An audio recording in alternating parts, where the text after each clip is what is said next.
জাপানের আইচি প্রদেশে এক ছোট্ট শহরের নিরিবিলি স্টুডিওতে হঠাৎ করেই যেন বাতাসে ছড়িয়ে পড়ে এক অপার্থিব সুর। না, এখানে কেউ পিয়ানো বা বেহালা বাজাচ্ছে না, তবুও সেই সুর যেন কোনো জাদুকর তার কাঠির ছোঁয়ায় সুর তুলে দিচ্ছে আকাশে।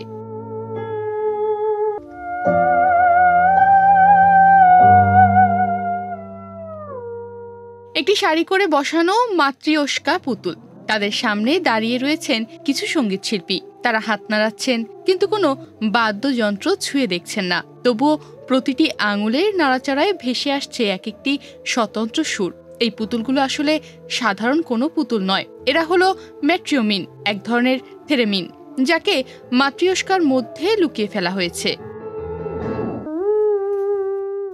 এই সুর সবাইকে মন থেকে বিশ্বাস করতে হয়। এখানে কোনো ফ্রেট বা কি নেই, সবটাই অনুভব আর মনোযোগের খেলা। আর যখনই কেউ সঠিক নোটটা ধরতে পারে, তখনই তাদের মনে হয় যেন কোনো অদৃশ্য তারে তারা আঙুল বুলিয়ে স্বর্গের সুর ছুঁয়ে ফেলেছে।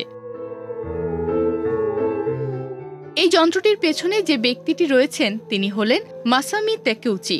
তিনি ছিলেন এক নিবেদিত প্রাণ থেরেমিন শিল্পী, যিনি 2 বছর সময় নিয়ে একটি মাত্র পুতুলের ভেতরে থেরেমিন ঢুকিয়ে তার রূপ দিলেন নতুন এক যন্ত্রে, যার নাম দেয়া হয় মেট্রিওমিনে। মাতৃস্কার আকৃতি নষ্ট না করে যন্ত্রের বৈশিষ্ট্য ঠিক রাখাই ছিল তার কাছে সবথেকে কঠিন কাজ। কিন্তু তিনি চেয়েছিলেন মানুষ যেন এই পুতুলকে দেখে হেসে ওঠে আর বাজাতে গিয়ে অবাক হয়ে যায়। 2013 সালের এক অনুষ্ঠানে, যেখানে 273 জন থেরেমিন শিল্পী একসঙ্গে এই মেট্রিওমিন বাজিয়েছিলেন, তখন একসঙ্গে বেজেছে বাতাস, ইচ্ছা আর সুর। সেই মুহূর্তে তারা গড়ে তোলে গিনেস ওয়ার্ল্ড রেকর্ড, বিশ্বের সবচেয়ে বড় থেরেমিন অর্কেস্ট্রা। এই ম্যাজিক যন্ত্রটির ইতিহাসও কিন্তু রহস্যে ভরা। থেরেমিন এক রুশ বিজ্ঞানীর 1920 সালের সৃষ্টি, এমন এক যন্ত্র যেটি ছুঁয়ে না গিয়েই সুর তোলে। একটি অ্যান্টেনার কাছাকাছি হাত আনলে বাজে উঁচু সুর, আর দূরে নিলেই বাড়ে ভলিউম।